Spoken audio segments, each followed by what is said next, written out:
estoy nada más ahorita a nivel celular, ¿qué pasa? ¿Alguna otra vía metabólica se verá afectada? ¿Por qué? Porque todo está relacionado.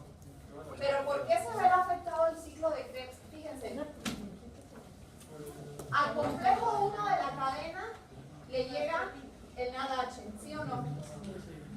Y el complejo 2, acuérdense que es la microsuccinato deshidrogenasa del ciclo de Krebs, por lo tanto, aquí es donde llega el FADH2. Ahora, al complejo 1 llega el NADH y el complejo 1 con lo que se queda es con los electrones, ¿sí o no? Por lo tanto, él quita los electrones y genera otra vez más oxidado. Y el complejo 2, lo mismo, le quita los electrones al FADH2 y genera FAD oxidado. ¿Para qué? Para que este y este se regresen al ciclo de Krebs. Y el ciclo de Krebs entonces vuelva a sintetizar FADH2 y NADH, ahí realimente la cadena. Si la cadena no funciona, ella deja de consumir NADH, FADH2, por lo tanto se estarán generando las coenzimas oxidadas, entonces el ciclo se va a bloquear. Porque las deshidrogenasas del ciclo son dependientes, 3 de ellas del NAD y una del FAD. Si no hay ciclo, no hay cadena y no hay fosforilación oxidativa, lo que estoy diciendo es que el metabolismo de la célula, el oxidativo, está detenido. Y entonces en realidad nosotros vamos a morir por una falta de energía. Porque no hay ninguna alternativa en la célula que pueda sintetizar la cantidad de energía que da el metabolismo oxidativo. Entonces todos los procesos dependientes de energía en la célula empiezan a detenerse y por lo tanto la célula se muere.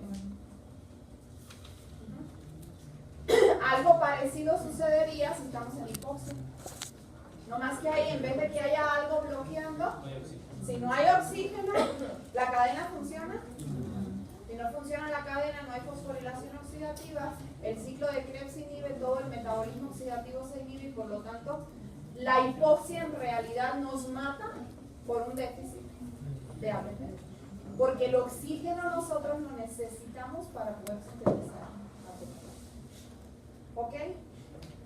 Eso es lo que en el ciclo de Krebs tenía que ver con el control respiratorio. El funcionamiento del ciclo depende de dos cosas fundamentales.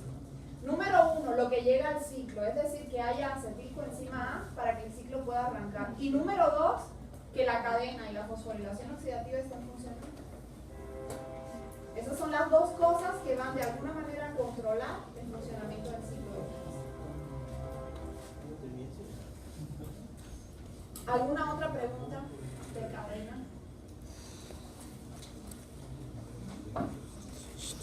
Nunca esperen que yo les pregunte que si el complejo 1 tiene tantos centros hierro azufre y tiene, o sea, no va por ahí la cosa, ¿sí? Ustedes tienen que saber, eso sí, qué hace cada uno de los complejos, tienen que entender cómo funciona este mecanismo, tienen que poder aplicar las situaciones como las que les acabo de mencionar ahorita. O sea, nunca esperen, insisto, que yo les pregunte ¿cuál es la estructura del complejo 3? No.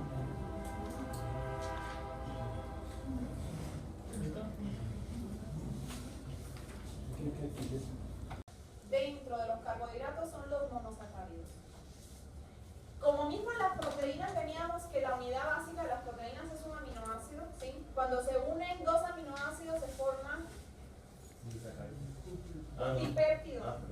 Si se unen tres se forma un tripéptido, ¿ok? Aquí entonces la unidad más sencilla es el monosacárido. Si se unen dos se forma un disacárido. Si se unen tres se forma un trisacárido. O sea que esta es la unidad estructural más sencilla del grupo de los carbohidratos. Y ahorita lo vamos a ver, ellos se pueden clasificar en dos grandes grupos, lo que son los aldehídos o aldosas y lo que son las cetonas o cetosas. En el caso de la glucosa, a ver, para que vayamos entendiendo,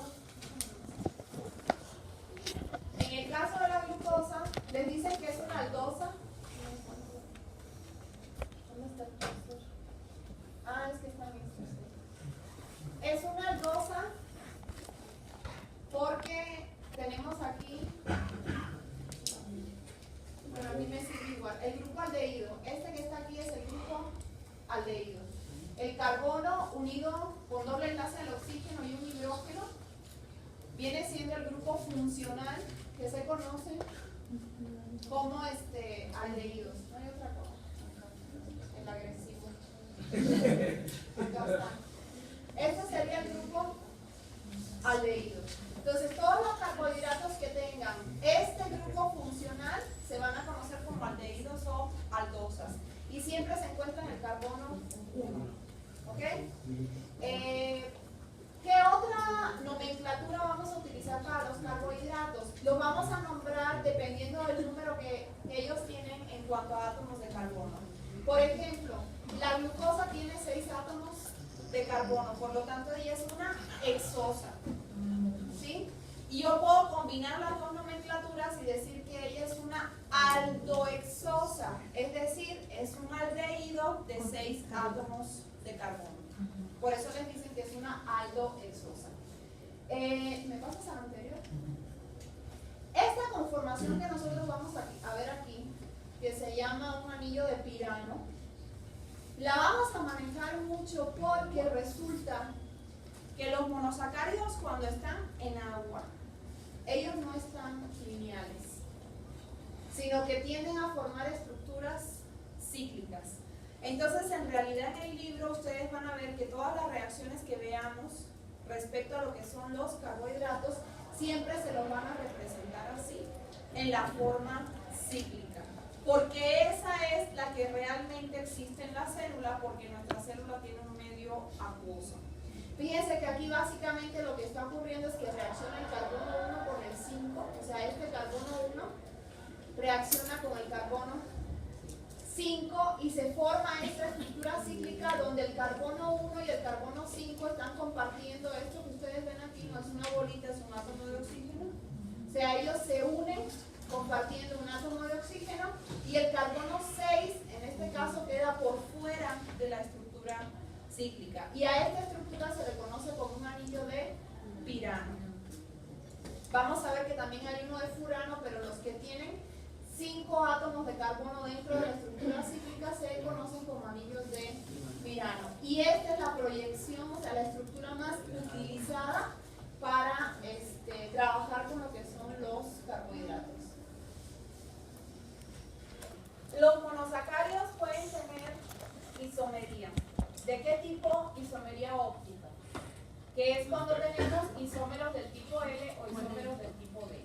¿Alguien recuerda, esto lo vimos en aminoácidos, qué se requería para que un compuesto pudiera tener isómeros? Había que tener un carbono que quiral.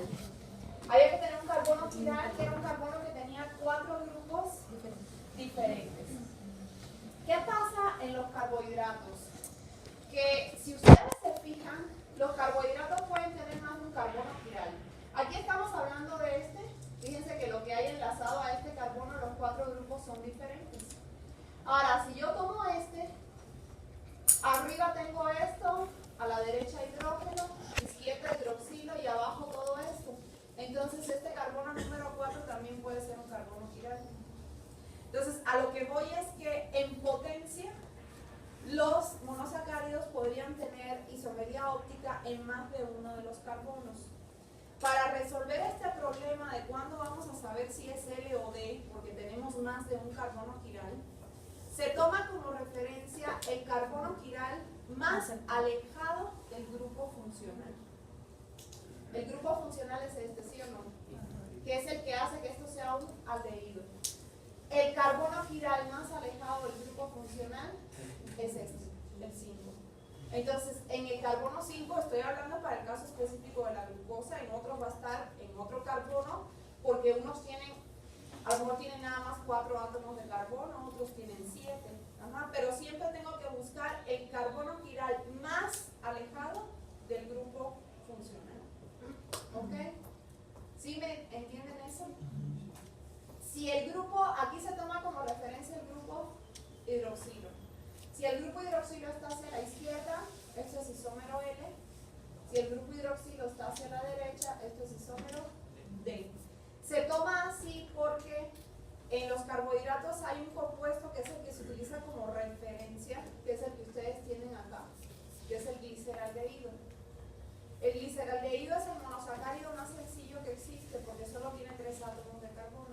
Y él sí tiene única y exclusivamente un carbono quiral, por eso es que se utiliza como referencia. Entonces en el gliceraldehído, el L-gliceraldehído, fíjense que tiene el hidroxilo hacia la izquierda y el D-gliceraldehído lo tiene hacia la derecha. Entonces ese es el concepto que se aplica para ver en cualquier monosacárido cuándo es L o cuándo es D. ¿Sí están hasta ahí?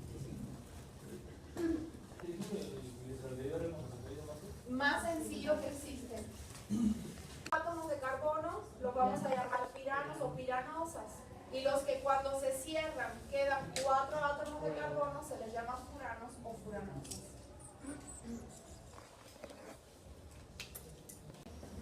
Fíjense que la isomería L o D, básicamente para yo analizarla necesito tener monosacárido en estructura lineal. ¿Ok? Este tipo de isomería que vamos a comentar ahorita solo se da si el monosacárido está en forma cíclica. Hay un carbono que es este de acá, que es el que se toma como referencia para hablar de este tipo de isomería. En este caso de la fructosa viene siendo el carbono 2. Si fuera la estructura cíclica de la glucosa, aquí sería el carbono 1, o sea, va a depender de qué monosacárido. Pero siempre es el primer carbono del lado derecho, una vez formado la estructura. A este carbono se le conoce como carbono anomérico. ¿Ok? Sí, carbono anomérico. Cuando se forma la estructura cíclica, si tú empiezas a contar así, o sea, a favor del movimiento de las manecillas del reloj, el primer carbono que tú te encuentres, ese carbono se le conoce como carbono anomérico. No les puedo dar un número porque para algunos monosacáridos, como el caso de la fructosa, va a ser el carbono 2, pero en el caso de la glucosa, por ejemplo, este es el carbono 1. Entonces, lo que tienes que saber es que el primer carbono a favor de las manecillas del reloj dentro de la estructura cíclica. ¿Ok? A ese carbono se le llama carbono anomérico. Y este 2 porque el carbono 1 está afuera, ¿verdad? Sí, porque en este caso el carbono 1 quedó afuera. Pero en el caso de la glucosa, el carbono 1 queda adentro. Entonces aquí en vez de 2 sería el carbono 1, porque el que queda afuera es el 6. Entonces por eso les digo, no hay una regularidad, depende del monosacárido. Ahora, ¿cómo vamos a saber aquí lo que son los anómeros? Vamos a buscar en ese carbono otra vez el grupo hidroxilo. Si el hidroxilo se encuentra hacia abajo, dentro de la estructura del anillo, estamos hablando del anómero alfa. Y si el hidroxilo se encuentra hacia arriba, estamos hablando del anómero beta. Entonces, vamos a interpretar, por ejemplo, el nombre que dice aquí. Dice alfa, significa hidroxilo hacia abajo en el carbono anomérico. D significa que esto en su estructura lineal estaba en isomería del tipo D, es decir, tenía el hidroxilo a la derecha. Fructo quiere decir que es la fructosa. Piranosa quiere decir que es la fructosa formando anillo de pirano en estructura cíclica. Eso es lo que significa el nombre. Y sí es importante que lo entiendan porque luego a lo largo de los capítulos les manejan ese tipo de nomenclatura y tienen que saber qué significa. ¿Ok?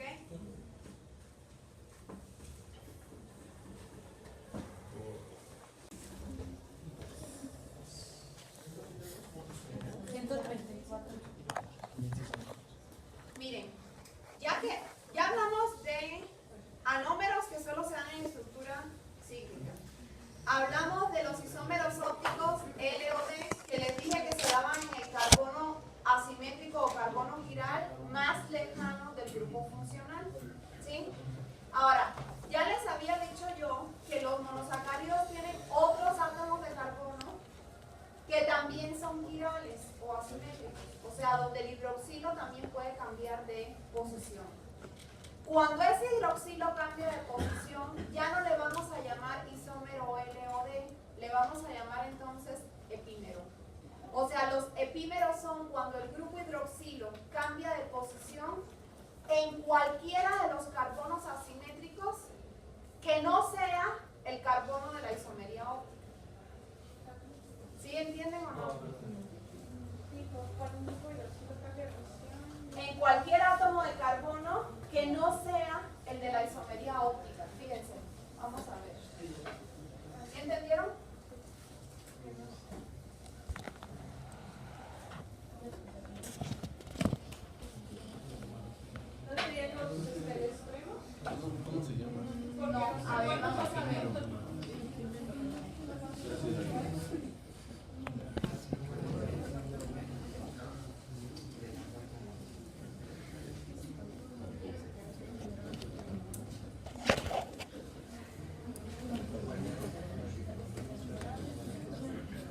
A ver.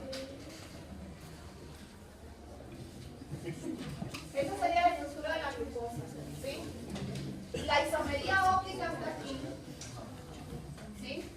Porque es el carbono asimétrico más alejado del grupo funcional, ¿sí o no? Ahora, si yo analizo el carbono 4 es un carbono asimétrico. Si analizo el carbono 3, también es asimétrico. Y si analizo el 2, también es asimétrico. ¿Qué quiere decir? Que estos tres grupos hidroxilos también pueden estar a la derecha o a la izquierda. Entonces, a este de aquí le llamamos isómero L o B. ¿Cómo ahora asimétrico y asimétrico? Asimétrico o quiral es lo mismo. Entonces tú tienes aquí que el carbono 2, el 3 y el 4 también son asimétricos o quirales. Entonces el grupo hidroxilo también puede moverse a la derecha o a la izquierda. Pero para diferenciarlo de lo que pasa en el carbono 5, entonces cuando se da ese movimiento en el carbono 2, el 3 o el 4, a esto se le llaman epímeros. ¿Sí? Si yo tengo, por ejemplo, un compuesto que sea igualito a este, pero que a lo mejor aquí el hidroxilo está a la derecha y el hidrógeno está a la izquierda, entonces este es un epímero de la glucosa en el carbono 3. Porque la única diferencia que tiene estructural con la glucosa es que el grupo hidroxilo se movió de posición en el carbono 3. A eso se le llama epímero. ¿Ok?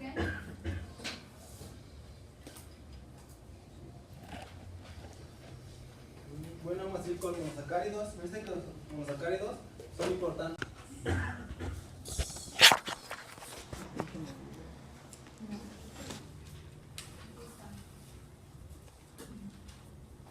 En la página 136.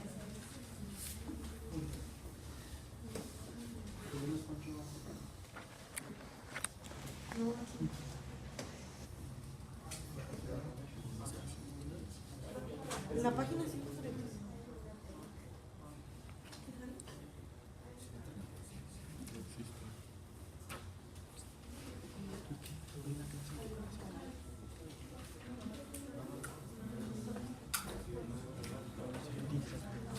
Después, eso tiene... Ah, no, ahí está. Ahí está.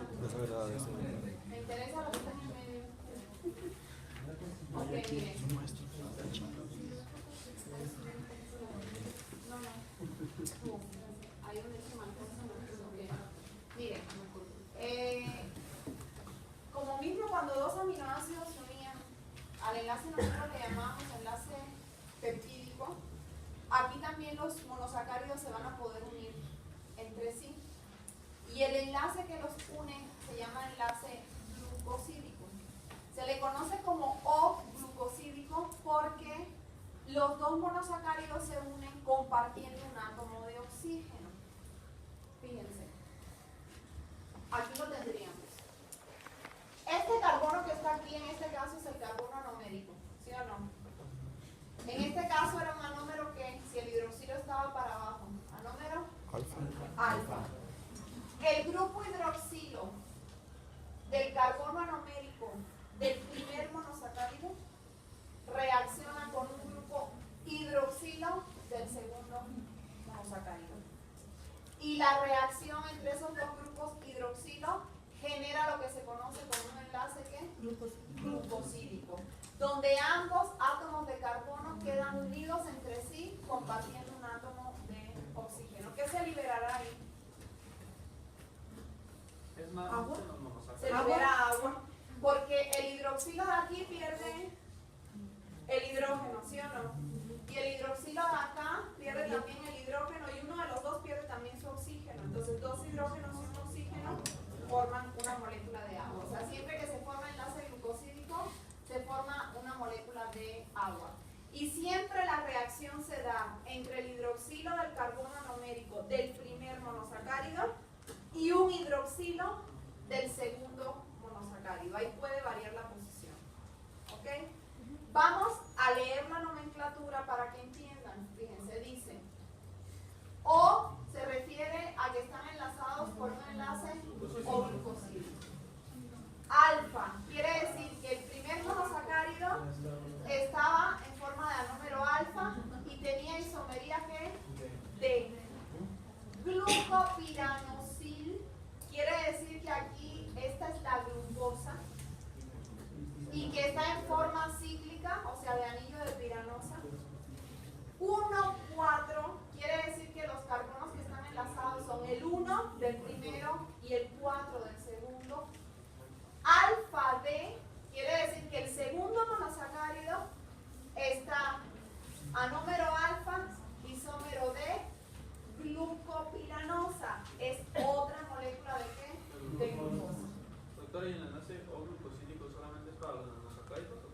No, los monosacáridos también se pueden enlazar a otras moléculas, como por ejemplo las proteínas. Nada más que ahí puede haber enlace de tipo O y también enlace de tipo N. Ahí cambia la cuestión. Sigue también lo de quitina y... Sí. ¿Sí me entendieron esto? Doctora, ¿por qué es piranusil? Uno termina Ah, con porque siempre al primero que se enlaza, la terminación se le pone I. En vez de osa, cambia por I. Aquí lo tienes también, por ejemplo. Aquí sería O, beta, quiere decir que el anómero del hidroxilo estaba hacia arriba. Fíjense cómo la forma del enlace cambia. Beta de galactopiranosil, quiere decir que esta es la galactosa. 1,4, beta de glucopiranosa, quiere decir que esta es la glucosa. ¿Sí entendieron eso? Bueno. El siguiente, el tercero, ¿no también sería segunda que ya beta el segundo? ¿Cuál? ¿Este? Tiene nitrógeno en su estructura. Sin embargo, hay otros monosacáridos en la célula que su función no va a ser la de proporcionar energía, sino que ellos forman parte de la estructura de algunas moléculas en la célula, y dentro de estos pueden estar los aminoazúcares. Si ustedes se fijan, cuando hablamos de condroitina, ácido hialurónico y demás, estamos hablando de moléculas que están presentes donde básicamente.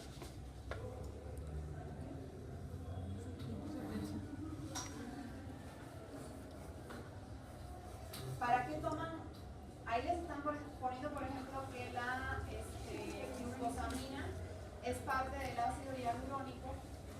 Lo venden comercialmente. Para la X-ray es glucosamina, ¿no?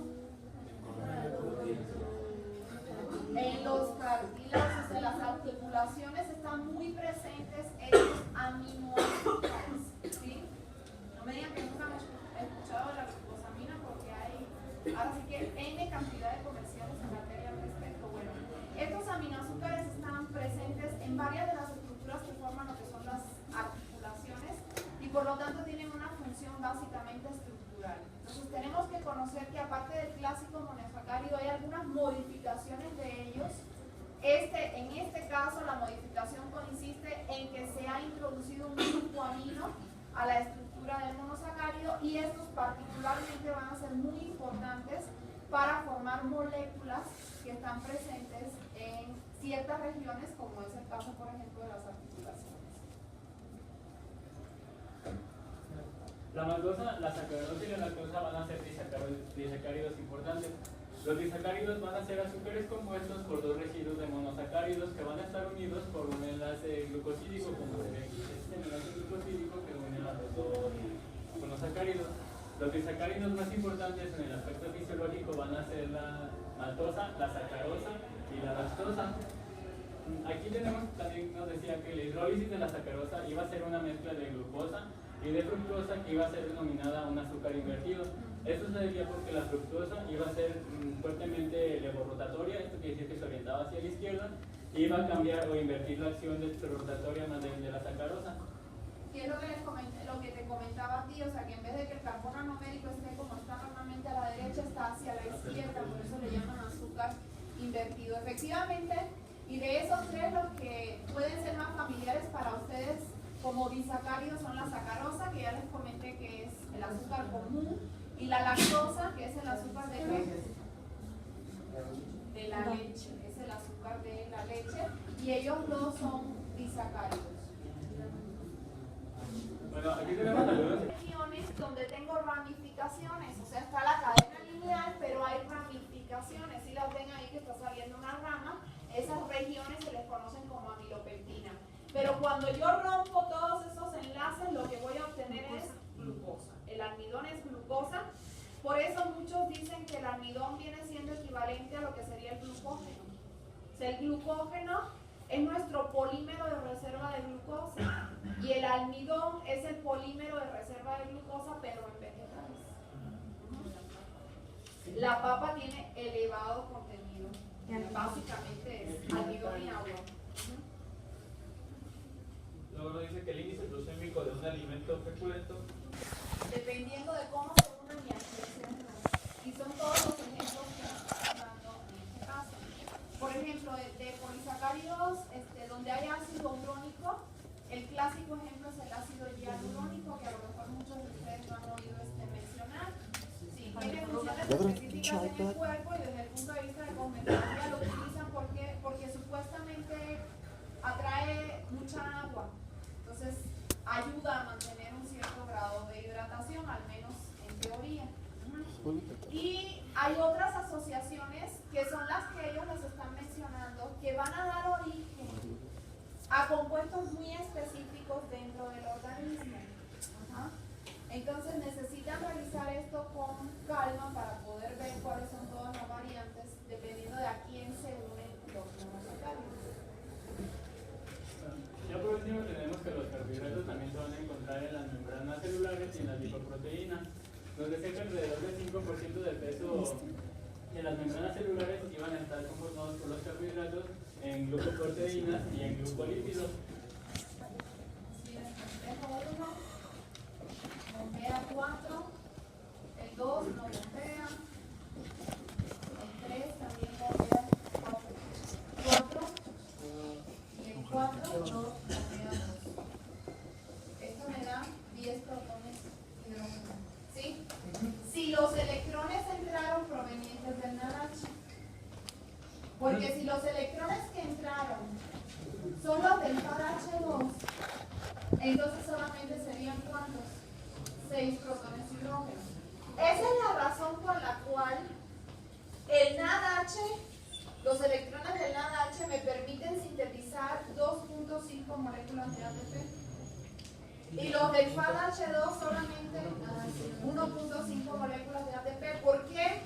Porque a los electrones del FADH2 no le corresponde el bombeo de estos 4 protones, por lo tanto es menos energía que tiene para invertirse en la síntesis de ATP.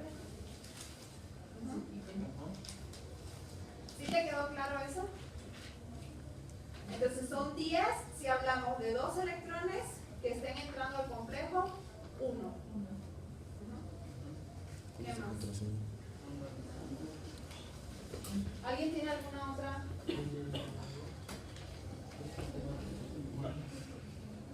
¿Sintetiza lo mismo que sintasa? Sí, es lo mismo. Es que hubo muchos cambios en la nomenclatura y según ahorita son sintetasas, pero también son sintasas ya poco. Está como los triglicéridos y triacílicos. Todo el mundo le sigue diciendo triglicéridos a pesar de que ahorita la nomenclatura correcta sería XY y latín.